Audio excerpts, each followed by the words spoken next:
Muchas gracias por haber venido. Voy a hacer una pequeña presentación de nuestro invitado principal. Michael Munger es un doctor en economía de la Universidad de Washington que ha sido un gran líder del liberalismo en el mundo actual.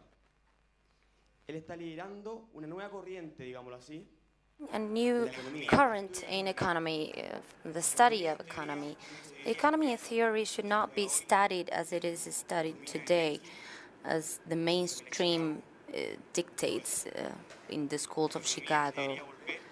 Economy should go back as it was studied in the classical world. Michael Munger is desde la Universidad de Duke, en conjunto con otras universidades, intentando cambiar la economía desde su extremo uso de las matemáticas, digámoslo, hacia un lado más humanista, hacia la filosofía, hacia hacer los economistas personas menos peligrosas, como diría Hayek. Muy bien, así que démosle un gran aplauso a nuestro gran invitado principal y adelante la conversación. Okay, but we are going to switch to English now, so everyone is okay with that? English? ¿Todos están Okay. de acuerdo con esto? Muy bien. Les doy la bienvenida a esta conversación con nuestro invitado que ha sido presentado por Fernando Claro. Muchas gracias también Juan Pablo Cuñina por estar aquí. Vamos a tener una conversación profunda donde vamos a abordar muchos aspectos que se han desarrollado. Vamos a tomar estos 40 minutos y luego van a tener la oportunidad de hacer preguntas. Me gustaría comenzar preguntándole, Mike, una pregunta muy general. Sin embargo, es una pregunta muy importante, de acuerdo a su perspectiva. ¿Cuál debería ser el rol del gobierno? Porque ya tenemos este debate actual en Chile.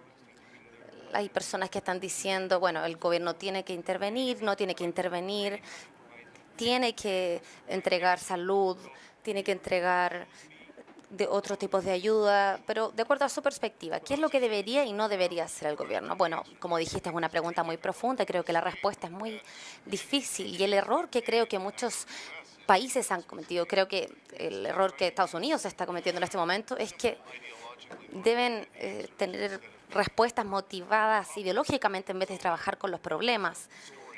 Hay una historia que nosotros contamos en Carolina del Norte, que era en esta granja, en esta feria de agricultores, en donde los granjeros tenían cerdos y había un concurso para ver cuál era el cerdo más bonito, más bello. Y como cuenta la historia es que hicieron pasar al primer cerdo y el juez dice, no, olvídalo, es muy feo ese cerdo, así que le vamos a dar el premio al segundo cerdo sin haberlo visto. Creo que ambas partes de este aspecto cuentan la historia diferente. Deberían decir, no deberían tener ningún Estado, en lo absoluto. Muchas personas dicen, por otra parte, miren los errores que está cometiendo el mercado, por eso el Estado debería proveer. Ese es un error de ambas partes. Creo que la ciencia política que yo practico, el tipo de economía que yo practico, que se llama de opción común o de opción pública, es trabajar con un consenso. Los grupos de personas tienen que intentar trabajar juntos para decidir cuál es la división correcta entre el Estado y el mercado. Sin embargo, existe otro grupo que está dejado de lado y son las organizaciones privadas voluntarias, como clubs, organizaciones locales que trabajan, por ejemplo, con los colegios. Esta es una pregunta bastante insatisfactoria una respuesta bastante insatisfactoria de tu pregunta, porque decimos, bueno, la pregunta es mercado o Estado, pero la respuesta es que la gente debería intentar trabajar en conjunto de manera seria en vez de darle la responsabilidad solo a una parte. Por ejemplo, si tenemos un curso como este y decimos, usted es parte cometió un error, por lo tanto la culpa es de esta otra parte, es un error muy común. La gente es bastante pesimista con respecto a esto. Y si entiendo lo que ha dicho de manera correcta, el problema es que hay que intentar elegir un grupo, esta elección grupal. ¿Cuál es el rol entonces de los grupos en cuanto a la representación en la democracia deliberada? bueno, ha hecho preguntas bastante amplias. Voy a intentar dar respuestas bastante breves e insuficientes para todo eso. La primera es acerca de la opción común. Y después de James Buchanan, que ganó el Premio Nobel de Economía en el 96, en BBC, la BBC dijeron que las opciones comunes era de que todos los políticos, por ejemplo, alguien que trabajaba en el sector público y antes que entra alguien que trabaja en el sector privado y entra al sector público, va a cambiar, pero esto no es cierto. Muchas personas hacen buen trabajo en ambas partes, privado y público. Tenemos que encontrar la gente motivada por incentivos y que haga trabajo por opción común. Pero otro tipo de esto es que decir que la política es un proceso de intercambio. La política tiene una definición muy específica. Por ejemplo, pensemos, ¿cómo definiríamos la política? A mí me parece que la definición correcta de política es cuando un grupo se constituye a sí mismo y dice, aquí estas son las reglas y así es como vamos a decidir las cosas. El primer filósofo Rousseau preguntó una pregunta muy importante: ¿cómo un hombre puede ser a la vez libre y a la vez construir límites? ¿Cómo puede ser un hombre libre y a la vez estar atado a voluntades que no son las propias? Entonces, significa que todos estamos atados a las reglas, no a los resultados. Nosotros estamos de acuerdo con esto. Y esto es lo fundamental en las decisiones políticas. Si seguimos las reglas, estamos atados a aceptar los resultados, incluso si no estamos de acuerdo con ellos. Esto es lo que es la política.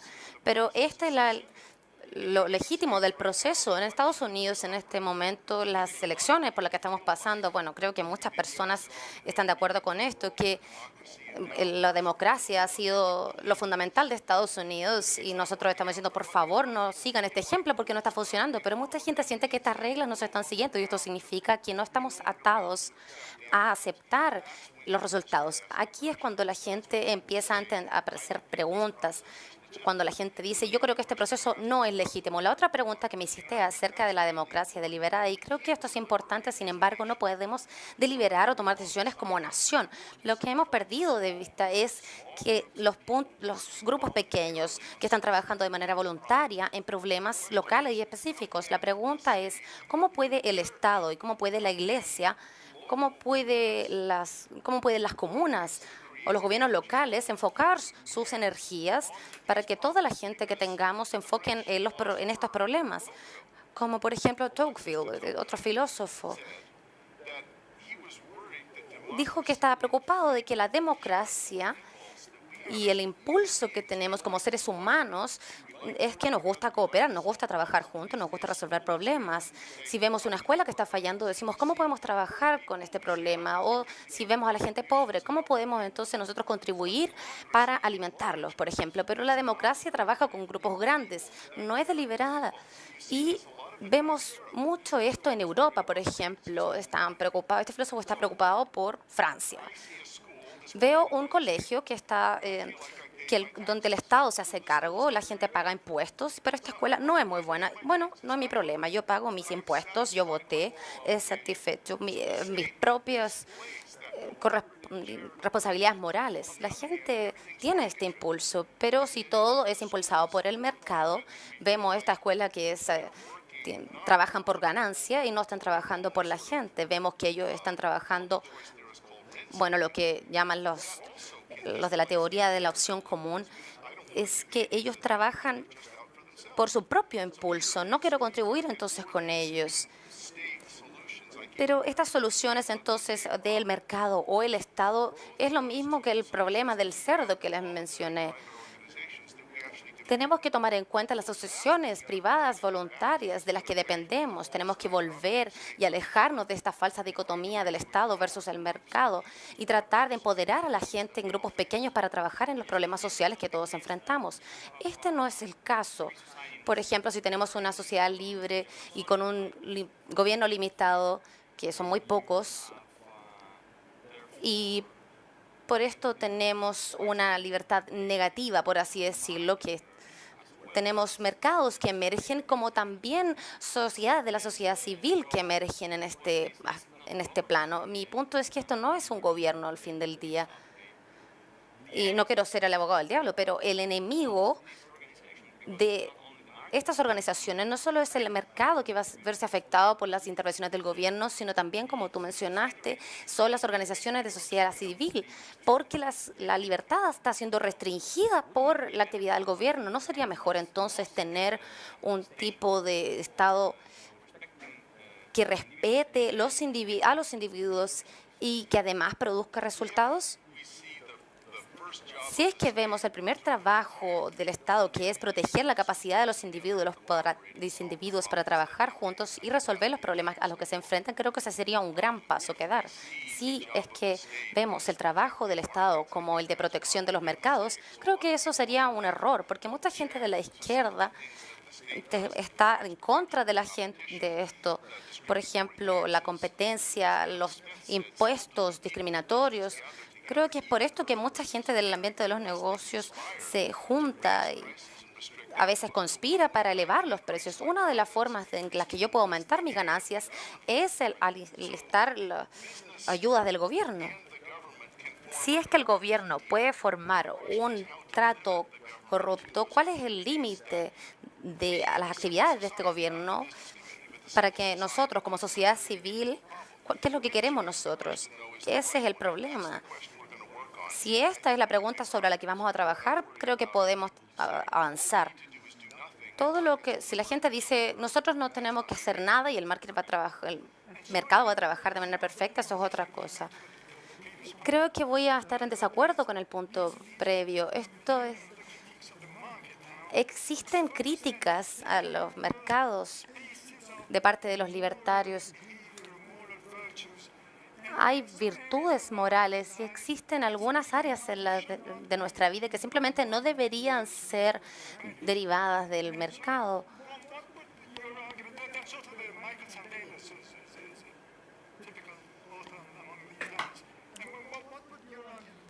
Pero ¿cuál sería tu argumento sobre esto? ¿Está bien o mal? ¿Es una mala crítica? Una vez más voy a caer sobre mi héroe, James Buchanan, quien tenía sus propias vistas del mercado. Y su reclamo era que en cualquier intercambio voluntario sabíamos por seguro que ambos estaríamos mejor. Déjeme decirlo de nuevo, porque es un punto verdadero. En el intercambio voluntario, los dos vamos a beneficiarnos. Si no, no sería un intercambio voluntario. Entonces, en ese caso, lo que estamos buscando es que el gobierno provea reducciones en los costos de transacciones, porque mientras más de estos ocurran, mayor será el bienestar, mayor acceso tendremos al intercambio voluntario. Ahora, la objeción que han hecho las personas es que muchos intercambios no son voluntarios, de verdad, porque algunos están ahí no por la fuerza, sino que por las circunstancias. Esos son porque no tienen otras opciones. Entonces, la pregunta es, y la forma en la que la planteaste es, ¿podemos esperar que los mercados sirvan al propósito de aumentar esta actividad de cooperación voluntaria en una circunstancia donde tenemos una gran desigualdad en la sociedad? Y si ven a las sociedades, la economía de sociedades que ahora han logrado un estándar de vida de clase media, muchas de estas comenzaron con unas fábricas que en Estados Unidos las llamamos a un lugar donde las condiciones de trabajo, la seguridad, no están a los estándares altos de Estados Unidos. Y es una paradoja interesante. Imagínense los trabajadores trabajando ahí. Hay muchos estudiantes de Duke. Yo enseño en esta universidad y muchos tienen camisetas que dicen Duke. Y muchas de ellas las compran en países donde los trabajadores trabajan en situaciones donde no son tan buenas como serían si trabajaran en Estados Unidos. Se llaman fábricas o sweatshops. Los estudiantes tendría que decir, no deberíamos comprar de esas fábricas porque están explotando a esas personas. Bueno, imagínense si voy a una de esas fábricas y digo, están salvados. Yo soy el gran hombre blanco y los voy a salvar. Todos ustedes están despedidos. ¿Ellos me lo agradecerán? No, ese es el mejor trabajo que pueden obtener en el lugar donde están. La razón por la que trabajan ahí es porque la alternativa es vender su cuerpo, vender drogas, trabajar en cosas en las que van a estar mucho peor. Entonces, esa experiencia de trabajar en la fábrica es donde comenzó Taiwán, donde comenzó Corea del Sur.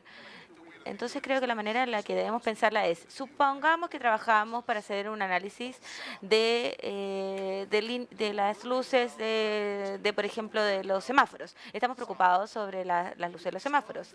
Es injusto que algunas personas tengan luces rojas y otras tengan luces verdes, ¿verdad?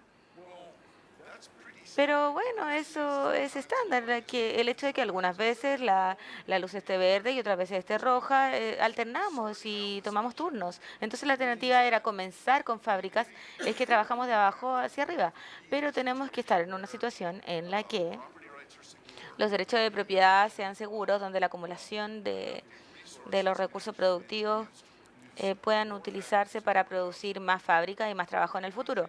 Pero cada país que ha logrado salir de la pobreza lo ha hecho a través de alentar primero a lo que podemos llamar fábricas y luego el desarrollo de la clase media y después la preocupación por los derechos políticos y por la desigualdad del ingreso.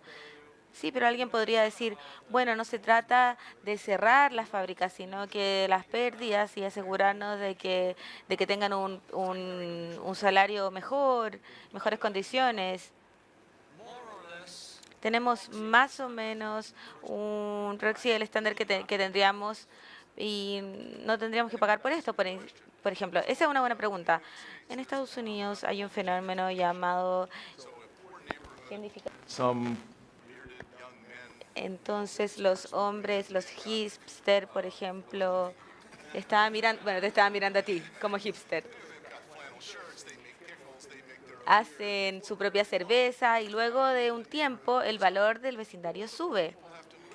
Y los pobres se tienen que mudar, no pueden seguir viviendo en ese vecindario. Si tú creas una situación en la que los trabajos tienen mayor seguridad, menos horas, vas a lograr que la gente, no la gente que trabaja ahora que es pobre, sino que hay gente que estudió en el colegio, porque son son condiciones mejores, entonces tenemos gentrificación.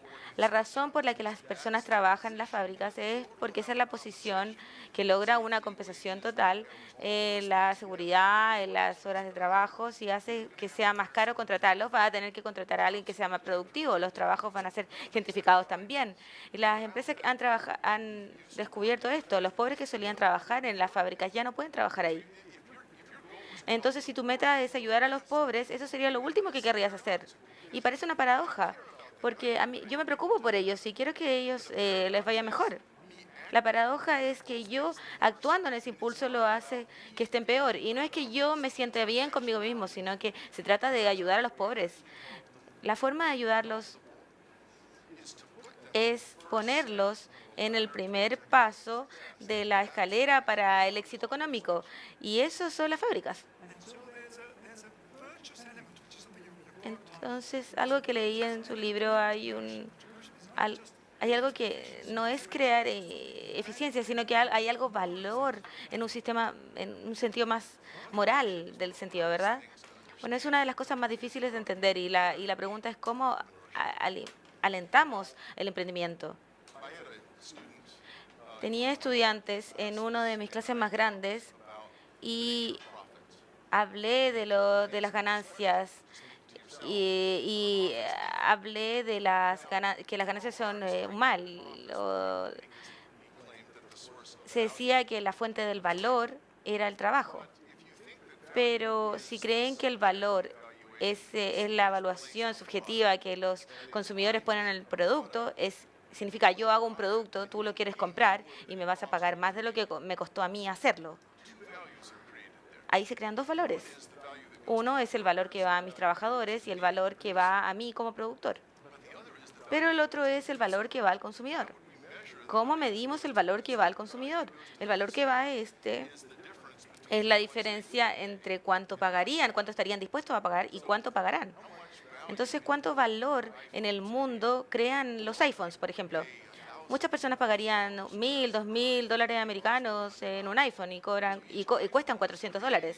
Entonces, iPhone está creando más de $1,000 en valor. el sujeto de valor que le ponen los consumidores. De ahí viene el valor. Es el valor que los consumidores ponen en este. Apple, la empresa, saca a ganancias del precio que reciben. ¿Cómo decidirían si esa ganancia es suficiente o es demasiado? ¿Cuánto se merecen de ganancia? Ellos inventaron algo que las personas quieren comprar y más que todos los otros smartphones, bueno, ahora es difícil para el tema para Galaxy porque el iPhone está explotando, está on fire, sí, y estamos comparando estándares similares, pero a muchas personas les gustan los iPhones. Podemos decir que es demasiado, pero también podemos decir que las personas siempre deberían tener la luz verde. Tenemos que tener un proceso para inventar y premiar estas cosas. La pregunta que hizo Pablo es ¿cómo sabremos cuando algo es emprendimiento? Uno de los íconos del emprendimiento es Steve Jobs, quien trató de pensar en productos que las personas de verdad querían comprar. Y resultó que él estaba en lo correcto, excepto que él hizo Apple y casi se fue a la quiebra. Luego en ese punto dijo, ¿cuántas pérdidas son demasiadas pérdidas? Y dijeron, oh, perdedores. Hicieron un producto malo, perdieron su camiseta, eso parecía justo. Porque no es justo decir, a veces hacen un producto que muchas personas quieren comprar y muchas otras empresas tratan de hacer productos similares. En el tiempo las ganancias están compitiendo hacia abajo. La respuesta es que muchas veces las ganancias no son merecidas. Y creo que las personas de mi lado, las personas de ProMarket, dirían eso muy seguido. Y lo diré una vez más. Muy seguido, las ganancias no son merecidas. Son resultado de las patentes, entonces quizás tú seas un troll de patentes, has patentado una parte de propiedad intelectual o algo que hace un teléfono y demandas a quien sea que no te paga la licencia. Eso no es emprendimiento, eso es prevenir la creación de valor. O quizás yo tengo restricciones competitivas al pagar al Congreso, a hacer lobbying o las personas de mi lado dirán, no, las ganancias son merecidas y por eso no deberían ser grabadas con impuestos. Eso es verdad, muchas ganancias resultan de la actividad competitiva. Y la pregunta ética es cómo podemos educar a los emprendedores, cómo podemos traer y juntarlos para que estén como en una membresía. Su trabajo como emprendedor es crear valor para la sociedad y pagar por eso si es que triunfan. Pero a veces también van a perder porque esto es algo arriesgado.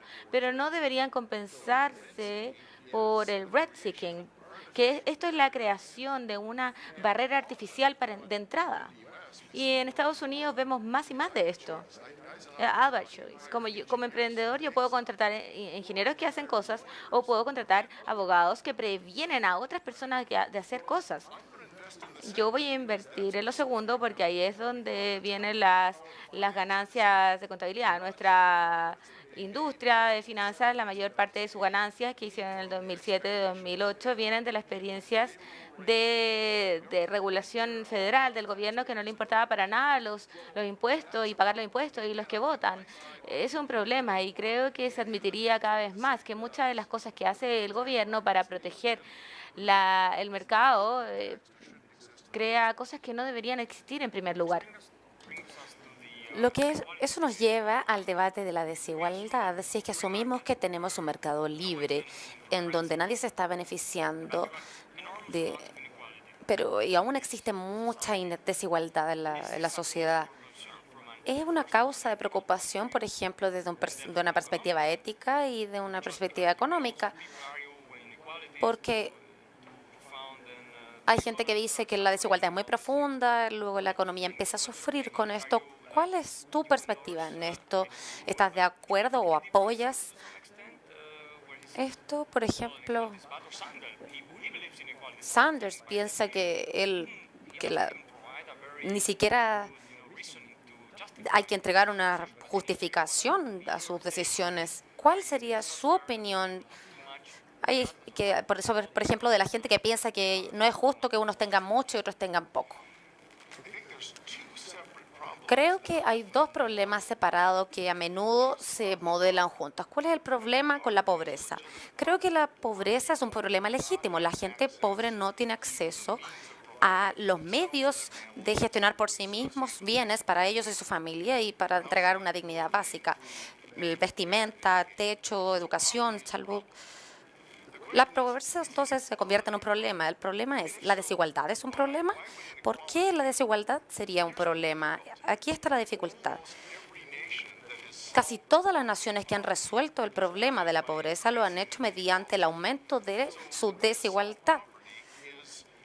La forma de resolver la pobreza no es sacarle a una gente para darle a otros, es crear empleos para que la gente tenga un mayor poder adquisitivo para todos. Esto significa compartir quizás los que tienen suerte en el ámbito del emprendimiento. Esto aumentaría dramáticamente porque la gente está buscando constantemente a su alrededor formas de crear algo que otras personas van a valorar. La mayoría de ellos falla y no escuchamos de ellos más. Otros tienen éxito y tienen mucha riqueza. La forma de resolver el problema de la pobreza, entonces, es un sistema orientado al mercado libre en donde no protejamos a los perdedores. El problema con esto de los Estados Unidos es que nuestro gobierno está protegiendo a las firmas financieras más grandes que pierden. Y por eso tenemos un sistema crónico, enfermo. El Estados Unidos no es un modelo a seguir, no es un ejemplo. Pero si miramos los países que han logrado salir de la pobreza, y por ejemplo, Japón, Corea del Sur, Taiwán, China, tienen aumentos gigantes de su desigualdad, pero además han ido eliminando la pobreza. Y ahora, después de mucho tiempo, ahora tenemos una clase media en China. Yo me preocupo cuando pensamos en la desigualdad en un sentido estático, en que todos deberían tener luz verde, en vez de pensar en tener un proceso en donde manejamos esto de la mejor forma posible. Algunas personas van a ganar la lotería, otras personas van a tener, mucho dinero, y eso es el precio que pagamos por resolver la pobreza, por eliminarla. La forma de hacer esto es hacer más rica a la gente pobre. Y la forma de mejorar a la gente, la desigualdad, es hacer menos rica a la gente más rica, pero esto no tiene tanto sentido.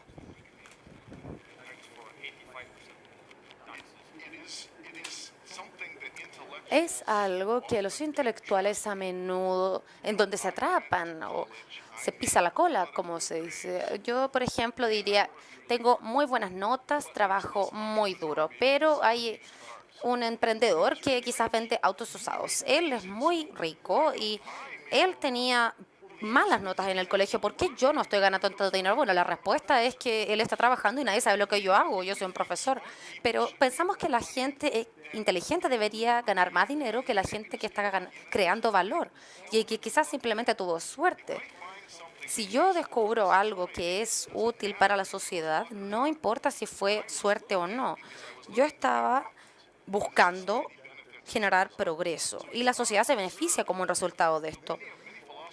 Muchos filósofos tienen esta filosofía de teorías de envejecer. No está claro por qué el Estado merece tampoco. Lo que debería funcionar es una teoría de derecho. Y nosotros eso significa que estamos de acuerdo con las reglas y aceptaremos el resultado incluso si no estamos de acuerdo con él. La regla es que tenemos derecho a una porción de la riqueza que creamos. Yo no estoy de acuerdo quizás con el resultado porque aumenta la desigualdad, pero ayuda a superar la pobreza. Entonces creo que hay un error que se está cometiendo. No estoy diciendo que sea a propósito, pero existe una confusión acerca de la importancia de la pobreza en comparación con la desigualdad. Normalmente la idea es, no tener tanta desigualdad. El gobierno está pensando en formas en donde la población tienda a mejorar, diseñar progreso, hacer bien las cosas. Esto es lo que tienen en la mente los políticos, supuestamente, para mejorar la sociedad. Y creo que es un impulso natural. Queremos buenas políticas públicas para que ayuden a los medios y la gente se ayude entre ellos. Creo que este impulso fundamental a veces no está bien guiado. Las buenas intenciones no terminan con buenos resultados. Yo gané como gobernador para el estado de Carolina del Norte en 2008 como libertario y postulé como libertario y no gané. Pero fue una experiencia interesante porque estuve en 4 debates televisados contra candidatos reales, entre comillas. Y bueno, yo tenía esta superficial, tenía un doctorado en economía, no tenía ninguna posibilidad de ganar. Pude responder todas las preguntas. Fue muy interesante poder observar la reacción de los votantes a mi respuesta de las preguntas, porque la gente decía, acá hay un problema muy difícil. Y yo decía, bueno, realmente es un problema muy difícil, pero si miramos las ciencias políticas, no hay una respuesta o una solución real. Y los otros decían, yo sé la respuesta a este problema, tengo unos hechos muy interesantes. Entonces los votantes decían, oh, voy a tomar lo que dice este candidato porque él tiene una respuesta. En general tenemos este tipo de problema. Vamos a suponer que pensamos, ¿por qué? Pensemos que Y es un problema. No sé por qué Y, pero digamos que Y es un problema. Entonces decimos, vamos a hacer algo. Acá tenemos X. X es algo. Eso significa que deberíamos tomar X para resolver Y. Pero esto no tiene sentido. Si yo digo, bueno, eso no va a funcionar y de hecho va a empeorar las cosas, la gente dice, entonces tú odias a la gente que sufre de Y. Si nosotros decimos la pobreza es un problema, deberíamos hacer algo. Y alguien dice que las casas, las viviendas subsidiadas son una respuesta, incluso a pesar de que atrapen a la gente en estas viviendas terribles. Bueno, que la verdad es que son políticas malas y nosotros decimos que esa no es una buena solución. Los otros dicen, entonces tú odias a la gente pobre.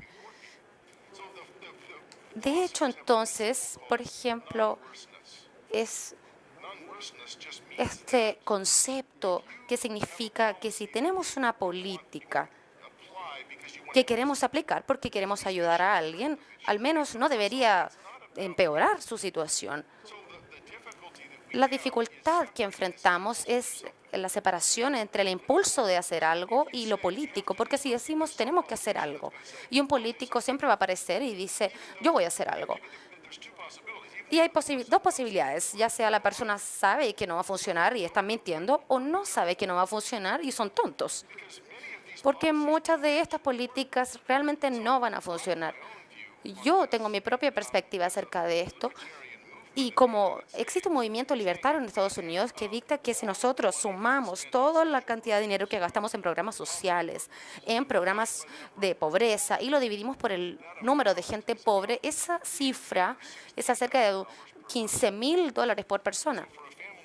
Entonces, para una familia de 3 personas, eso es más de $40,000 y eso está sobre la línea de la pobreza. Nos deshacemos de todos los programas, entonces, y le damos a la gente pobre el dinero en vez de todo este problema sobre no confiar a las personas. Nosotros podemos financiar esto con los programas actuales. La acumulación del tiempo de todos estos programas, de todas estas yo debería hacer algo, estamos gastando un montón de dinero. Solamente démosles el dinero a la gente. Solo este sueldo universal podría ser la respuesta porque le estamos dando realmente a la gente los medios para que ellos tomen sus propias decisiones y para que ya no estén en pobreza, en situación de pobreza. Bueno, lo que dice el resto es la gente pobre necesita a un blanco como yo para mandonearlo y decirles qué hacer. Tú sabes cómo son. No son lo suficientemente inteligentes. Entonces, la izquierda y la derecha, ambos tienen esta perspectiva y para ser justos, muchas de estas políticas de bienestar son un intento para ayudar a la gente en pobreza, pero si nosotros hacemos todas estas acciones para asegurarnos de que la persona obtenga un trabajo, que si se case, ellos inmediatamente pierden los beneficios. Es una combinación de impulsos perfectamente entendibles, pero si realmente queremos ayudar a la gente y la derecha quiere asegurarse de que nadie tenga estos beneficios de manera injusta, el resultado es que los beneficios no van a ayudar a nadie y están haciendo gastar al Estado mucho dinero. Yo creo que deberíamos sacar el paternalismo de ambas partes, darles el dinero y reconocer que alguien va a cometer malas decisiones, va a tomar malas decisiones. Si es que le damos la oportunidad escolaridad, que tengan la educación infantil, quizás la próxima generación ya no va a estar en situación de pobreza. En este momento estamos perdiendo a toda la gente pobre porque están atrapados en el círculo de la pobreza. Y un sueldo universal básico sería darle a la gente una oportunidad para ocupar su creatividad. Y este sueldo universal sería dividir el total del gasto común y con un impuesto negativo. Solo los problemas contra la pobreza. También podríamos deshacernos también de los gastos en defensa. No sería tan terrible. Vamos a abrir el piso, a darle la oportunidad a la gente para que haga preguntas. Yo tengo muchas preguntas y luego tú, Juan Pablo, si quieres, podrías tomar el micrófono. Esta es una opción que quizás para hacer América o Estados Unidos genial nuevamente. En este momento existe alguien que está en carrera presidencial. ¿Qué hay de democracia en esto? Porque en la situación de Trump o la mentalidad Trump finalmente prevalece en el tiempo. ¿Cómo prevalece? Es como él plantea sus ideas. Deberíamos hacer que la gente esté más consciente de lo que están haciendo cuando votan. Quizás hay una restricción constitucional para que Trump no lo logre. ¿Debería existir eso? Uno de los problemas con la democracia en general o a escala general es que hay muy pocos incentivos hacia los votantes para que se informen realmente sobre las alternativas, ya que su voto no determina el resultado, por lo que les hace sentido votar de acuerdo a su conexión emocional o una sensación de sentirse bien o expresar solidaridad con un grupo con el que se reconocen o se identifican. Una solución sería tener instituciones que se llamen partidos y que simplifiquen y enfoquen el debate entre dos visiones competentes de gobierno. Y en los Estados Unidos los partidos son muy débiles, muy permeables, y es posible que la gente de fuera de estos partidos intervenga. Y lo interesante es que esto ha sido el resultado de las reformas progresistas de Estados Unidos desde el 80. Y la metáfora que quizás han escuchado antes es que los candidatos de los partidos estaban en un cuarto lleno de humo, todos fumando habanos, hombres que son ricos y eligen a los candidatos. Pero resulta que el preguntar a los votantes de primarias, o los votantes primarios son el porcentaje más extremo de los republicanos, el 10% también de los demócratas más extremos, y preguntarle a ellos quiénes son los candidatos, eso es muy peligroso. Entonces nosotros como Estados Unidos tenemos esta frase de decir que nuestra democracia no solamente es defendible, sino que otra gente debería imitar nuestro ejemplo. Me pregunto si quizás necesitamos partidos que sean más fuertes, más potentes. Los votantes quizás deberían estar en una situación en que no deberían estar en estas situaciones que los candidatos son tan malos. Bueno, me parece que Clinton tampoco es una buena opción. Lo que necesitamos son instituciones que dirijan a sus votantes y las energías de sus votantes de mejor manera. Quizás algo más como los alemanes, el ejemplo de los franceses o incluso de los ingleses, en donde los partidos tienen más decisión en cuanto a quiénes son sus candidatos. Después del 72, de 1972, luego de que la elección había ido muy mal y el gobierno había sido, no tomado en cuenta en esta carrera presidencial, teníamos parcialmente de vuelta este cuarto de humo. Estaban tomando elecciones sobre los candidatos. No necesitamos hacer esto, somos un partido muy poderoso y ahora me gustaría que no hubiese pasado esto porque su elección fue Trump. Hablamos mucho de la política y veo en general un tema que concentra lo que estamos hablando en términos de mezclar la política y la economía, pero también está relacionado y creo que es más importante con lo que llamamos en Estados Unidos PPE. y sé que has estado dirigiendo ese programa y puedes hablar de cómo esta filosofía política y cómo se manejan estos problemas. En la Universidad de Oxford en 1925 se realizó eso. Hasta entonces Oxford había tenido un programa de grandes libros, los clásicos. Y los británicos creyeron, no estamos produciendo personas que puedan conducir y dirigir un imperio. Entonces se reenfocaron en el PPE. Y habían miembros del Parlamento y del Ministerio. En muchos países vienen de un background de PPE.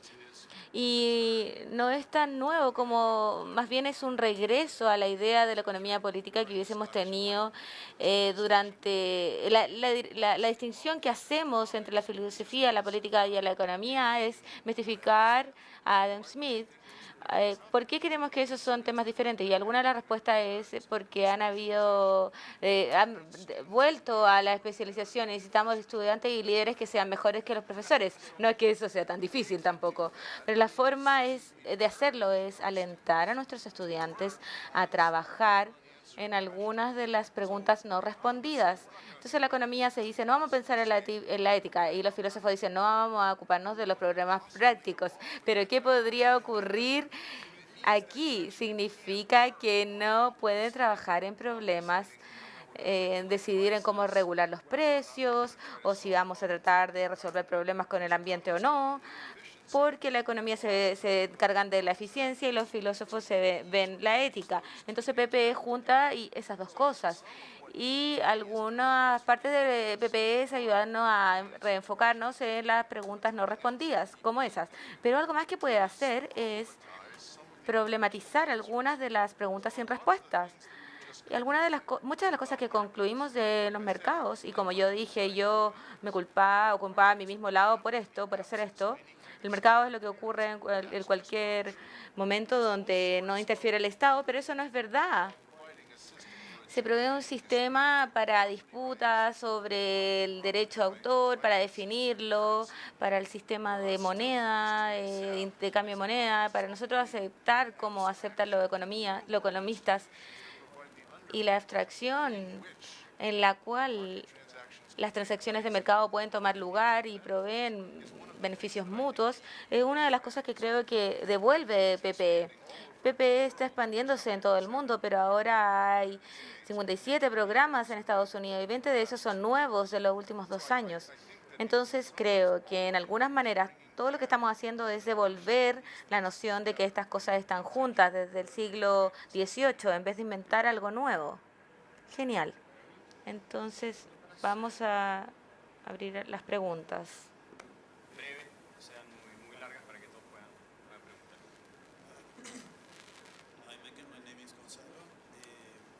Hola, mi nombre es Gonzalo. Voy a hacer una pregunta sobre un caso interesante en Estados Unidos. El tiroteo de Orlando, matanza, por así decirlo. Muchas autoridades dijeron que es necesario un control de armas en el país para evitar la violencia con armas. Y por otro lado, la NRI dijo que este control de disminución de la violencia armada es de control, pero no de armas.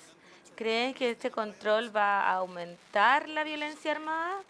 Bueno, esta es una gran pregunta y podríamos tener una discusión larga de esto en términos de transparencia. Déjeme decirle que yo soy miembro de la NRA. Yo tengo muchas armas y creo que deberíamos tener más control de armas. ¿Por qué?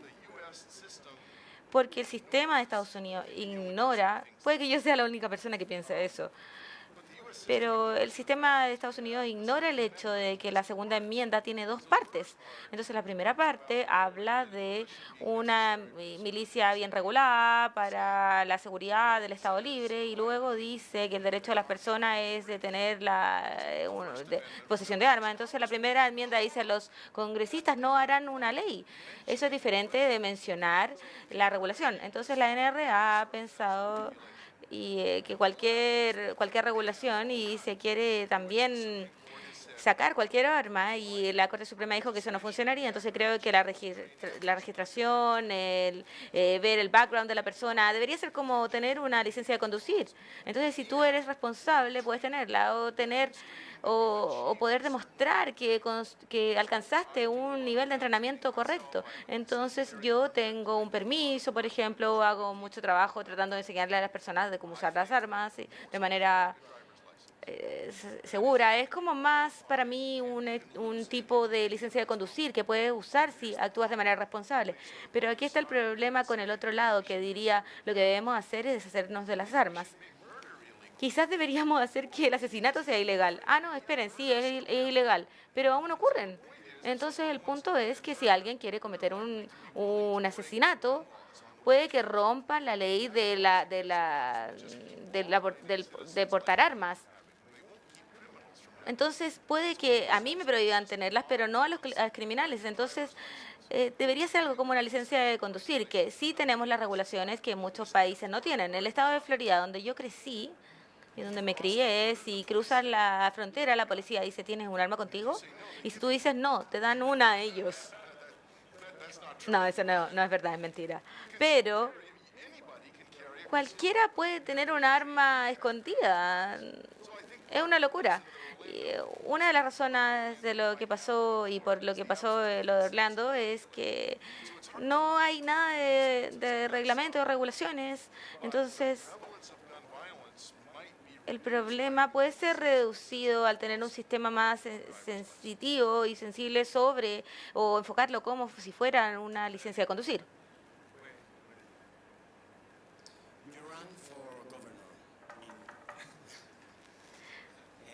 Usted postuló para gobernador.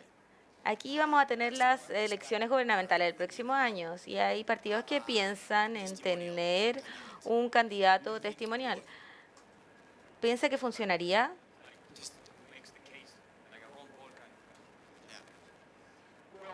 Bueno, una de las teorías de las terceras partes es que estas hacen para recordar, engañan para poder introducir nuevas políticas. Y creo que la razón para tener un sistema más abierto electoral es útil para los que votan. En Estados Unidos tenemos dos partidos, pero ¿quién dice cuáles son esos dos partidos? Entonces es diferente decir, tenemos dos partidos, mucho en los que otros partidos han ingresado, y estos son los dos que los votantes eligieron más, o decir que vamos a tener reglas de vamos a tener solo dos partidos. Entonces, tener a otro candidato en el debate, otros candidatos, y tener acceso al público es en parte testimonial, pero también significa que yo puedo confrontar a los candidatos. En el debate, yo estaba entre medio de los otros candidatos, estos están fuera, entonces si ellos hacían preguntas, yo también podía hacerlas. Y a ellos les gustaría restringir la conversación y ver las cosas en las que no están de acuerdo, porque hay muchas cosas que están de acuerdo y no quieren mencionar. Entonces, tener un candidato testimonial significa que ellos no tienen que decidir qué preguntas van a confrontar. Tener otro candidato significa que ellos no tienen que solamente confiar en los medios, sino que hay también alguien en el escenario que puede hacer esas preguntas. Y si no hubiera otra cosa, también hace que nos parezca más abiertos y más accesibles, ¿verdad? Tengo otra pregunta, ahí atrás hay otra pregunta. Mi pregunta es de su relación entre el proceso y la democracia. ¿Cree que es ilegítimo que la democracia sea ejercida por logísticos de mercado como los votos? ¿Cuál es la teoría? ¿Qué tiene que decir la teoría sobre eso? Bueno, esa es una pregunta muy importante. En Estados Unidos, hace unos años, tuvimos una decisión que se llama Citizens United. Y esta abrió el sistema para las contribuciones directas de las corporaciones, no contribuciones, pero gastos. Entonces la pregunta es, ¿cuál es la relación entre el dinero y el discurso? en un país grande, si tengo una pregunta, una opinión que quiero expresar, la única forma que la escuchen es si tengo suficiente dinero para comprar publicidad o si tengo una institución como partidos para que me den acceso a la agenda donde yo pueda obtener la atención de las personas. Entonces el dinero es crucial para los candidatos de terceras partes para poder participar. El dinero es crucial para los forasteros, para los que están afuera, para que puedan hacer preguntas. Pero la distribución del dinero no es igualitaria. Entonces las personas que tienen dinero tienden a ser los que tienen interés en el sistema actual. Entonces la opinión pública la respuesta a esto sería las restricciones de los gastos. Es más probable que se beneficien en los combates. La restricción se van a beneficiar en el combate. Y eso tiene una ventaja, es que si aparecen para hacer un discurso, dicen, sí, el gobierno lo está haciendo. En cambio, si el oponente aparece, dice, algún político está haciendo una charla. Entonces no hay mucha cobertura. La única forma en que los que desafían pueden tener atención es que puedan gastar dinero. El problema es que para recibir ese dinero tendrán que hacer promesas para saber dónde está el dinero. Creo que Estados Unidos se ha metido en una difícil situación en la que estamos haciendo lo que no es correcto. Déjeme darle un ejemplo.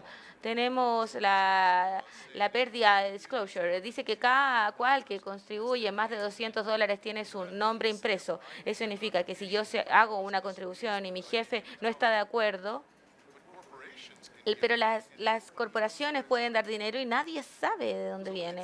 Entonces, parece extraño castigar a individuos, pero enfocarnos en asegurarnos de que las grandes empresas puedan hacer contribuciones sin tener ningún castigo o resultado. Creo que Estados Unidos se ha metido en una situación difícil, pero por el otro lado, nuestras elecciones son relativamente abiertas. Entonces, tengo un estudiante, por ejemplo, que es de China, y él es valiente, hizo alguna entrevista con personas en China de qué pensaban sobre Donald Trump. El gobierno chino pensaba que, bueno, son el capitalismo, como siempre, un rico se está postulando para las elecciones. Pero lo que muchos chinos ven es que este tipo que no está dentro de un partido puede utilizar dinero para atravesarlo y llegar ahí y tener una denominación dentro de uno de los partidos. Eso nunca podría ocurrir en China. Entonces, de una forma estamos abiertos. Donald Trump es el mejor y lo mejor del sistema. Bueno, yo creo que es lo peor en este momento, pero en el sentido en el que un forastero puede entrar porque el dinero permite más ideas externas, incluso en este caso si las ideas son terribles.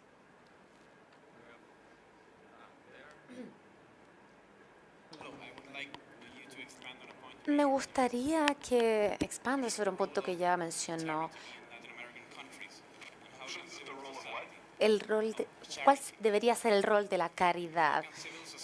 ¿Cómo pueden las organizaciones de sociedad civil cubrir las áreas en donde el gobierno está fallando? ¿Cuáles son las mejores políticas que podemos realizar como individuos?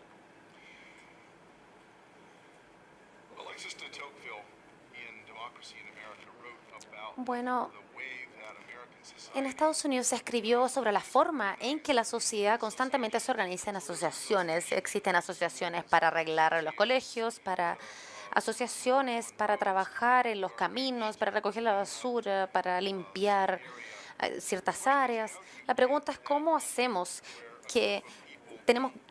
cómo tenemos esta ética para que toda la gente no espere que el Estado haga algo.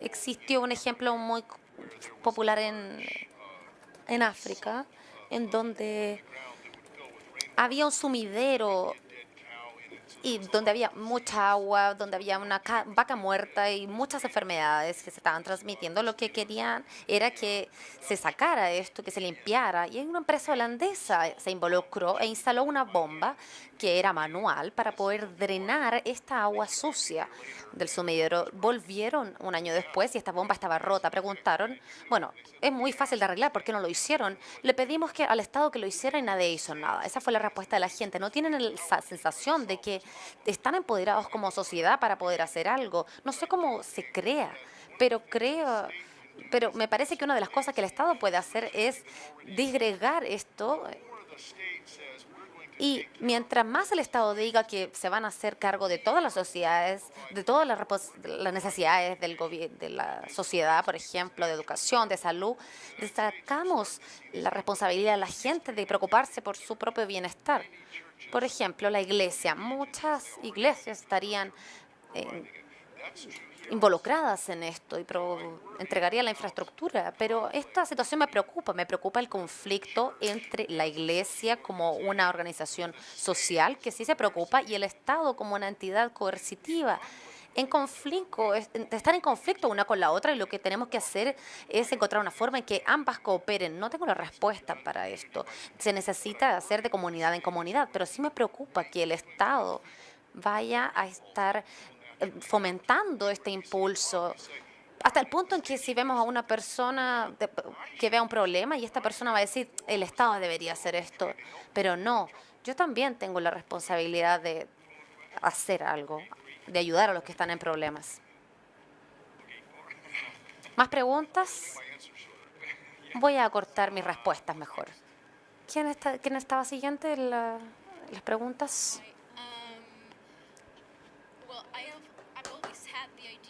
Hola, la verdad es que siempre he tenido la idea, es que una buena idea, bueno, veo mi país constantemente o veo lo que ocurre en Estados Unidos también y las buenas ideas no siempre se venden solas, sino siempre es solo lo que la gente quiere. A veces veo a las masas alienadas, enojadas, acerca de o pidiendo soluciones rápidas o reclamando cosas que ellos quieren. Sin embargo, ¿cómo podemos nosotros educar a la gente para que comprendan que las soluciones rápidas no son las mejores soluciones siempre y que las buenas soluciones requieren tiempo o esfuerzo o algo más? No sé si podemos educar a la gente para que piense eso, porque eso es un impulso natural de la sociedad. Lo que sí podemos hacer es establecer instituciones que limiten el daño que se ha realizado por este impulso. Por ejemplo, el tipo de instituciones en las que pienso son partidos responsables que tengan una conexión más profunda en la comunidad, más que ser vistos como una corporación política. Y honestamente, en este minuto, Alemania está resolviendo estos problemas muy bien. Ellos están teniendo un problema grave con la inmigración y están teniendo dificultades, pero muchas de las organizaciones locales y los partidos no están esperando, están estableciendo refugios para los inmigrantes, entregándoles comida. No es imposible, en resumen. Creo que la educación no es la respuesta. Lo que la gente comúnmente se refiere con educación es que otras personas estén de acuerdo con lo que yo digo, porque yo sé porque yo sé lo que se debe hacer. Tenemos que tener instituciones que limiten lo que la democracia puede hacer en cierta forma, y estoy seguro que muchos de ustedes saben esto, pero debemos recordárselos. Primero, estábamos muy asustados o escépticos con la idea de democracia, porque si tomamos una persona que ni siquiera sabe lo suficiente como para gobernarse a sí mismo y tenemos a mucha gente que lo sigue, ahora tenemos algo, ahora toda esta gente pueden gobernarnos a todos. Creo que la razón por la que tenemos elecciones es para darle a la gente la oportunidad de elegir entre buenas alternativas que están seleccionadas por instituciones responsables. No sé cómo podemos volver a esto. Y el último lugar en donde tenemos que mirar es en Estados Unidos, porque nosotros ya simplemente no tenemos nada mejor que ofrecer. Espero que ustedes logren mejores cosas en el futuro. After this, we close the session. Mi nombre es Ignacio. Voy a realizar la última pregunta en español porque me parece que va a ser más fácil. Don't worry about it. Quizás Axel puede interpretar.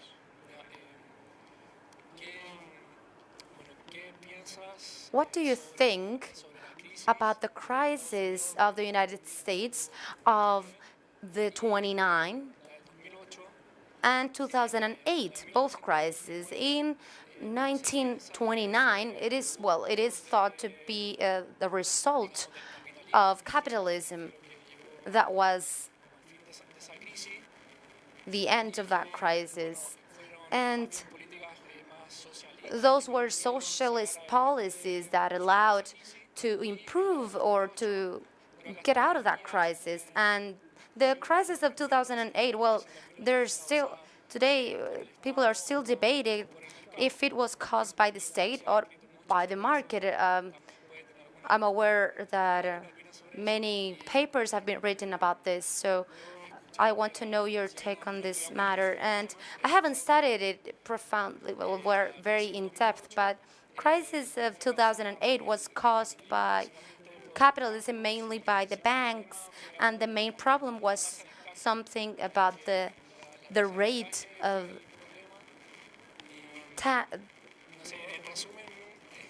the tax rate. And well, summarizing this, both of these crises were caused either by capitalism or socialism.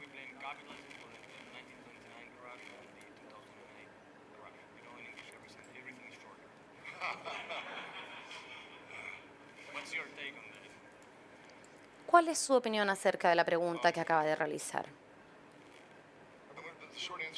La respuesta más corta es sí. Sí pensamos que podemos culpar a los perros que sacan la basura de la calle. Es lo que hacen los perros. ¿Por qué la pregunta sería por qué la basura estaba en la calle? La crisis del 29 es que hubo incentivos que se daban para poder apalancar la propiedad de activos y en respuesta a la caída del mercado de valores, la Reserva Federal, y hubo un consenso de los economistas en cuanto a esto, Friedman también estaba de acuerdo con esto, la Reserva Federal dramáticamente redujo el suministro y deberían estar aumentándolo. Entonces, hubiera existido una caída, una crisis en el 29, pero esto se causó por un error en las políticas de gobierno. Siempre vamos a tener un ciclo comercial, pero la crisis del 29 quizás fue debido a las peores políticas de la historia de la economía estadounidense. Bueno, la pregunta es qué pasó con el 2008.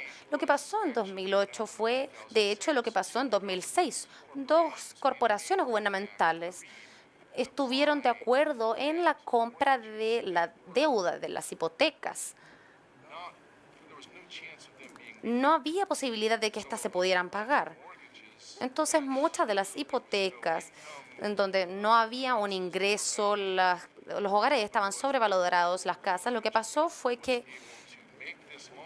podían tener un préstamo que podían vender al gobierno nuevamente. No había una razón para ocuparse de estas hipotecas. Estos dos personajes reimpacaron estas obligaciones. Estos CDOs se suponía que tenían que haber activos en donde podía haber un segundo mercado para las hipotecas. Entonces cambiamos, la FHA cambió la definición de una hipoteca calificada. Entonces podíamos tener 30% del ingreso para pagar y eso se eliminó. Era un 100%. Había cero posibilidad de que estas hipotecas alguna vez se pagaran, por lo que muchas personas compraron estas obligaciones de deuda porque se las vendía el mismo gobierno federal de Estados Unidos. Absolutamente. Muchos charlatanes y bancos fraudulentos tomaron muchas de estas deudas. Entonces es un problema de capitalismo, en cierta forma. Pero ¿por qué dejamos que los perros coman la basura? Ellos permitieron este fraude, de cierta forma. Yo culpo al gobierno en el sentido en que deberíamos esperar actividades fraudulentas de algunos participantes del mercado si es que se pueden salir con la suya. Necesitábamos mejores regulaciones, no más regulaciones. Este era un mercado que ya estaba muy regulado. Necesitábamos regulaciones que no estuviera comprada por los bancos. Y en respuesta a esto empeoró las situaciones. Frank tuvo muchos requerimientos de informes que hacían difícil que los nuevos competidores entraran al mercado, pero las empresas grandes que ya estaban establecidas y estaban protegidas ya por estas regulaciones estaban ahí. Por lo que si tenemos la gente que realizó más contribuciones y tomamos a este grupo, tomemos Wall Street. Tenemos Bonnie Frank, Christopher Dodd y Hillary Clinton. Ellos fueron los que realizaron más contribuciones en Wall Street. Hay una historia muy documentada de Wall Street. Ella es la candidata de Wall Street. Wall Street no son nuevas empresas que quieren existir. Son grandes empresas que quieren protegerse de los competidores. Esto no es capitalismo. Esto es un capitalismo crónico Quizás podemos estar de acuerdo en que este capitalismo crónico estuvo detrás de ambas crisis, del 29 y del 28, pero ningún abogado del mercado libre diría que esta es la forma en que debe funcionar el mercado. Deberíamos estar de acuerdo en deshacernos de esto. Básicamente la respuesta es sí. One more question and then we're done? Or are there any more questions? Muchas gracias, Mike, por estar presente, por estar aquí con nosotros. Ha sido fantástico tener este diálogo contigo y estamos muy ansiosos de tenerte de vuelta en Chile. Espero que sea muy pronto. Bueno, supongo que no va a votar por Trump ni Hillary. Ah, sí, esa es mi candidata también.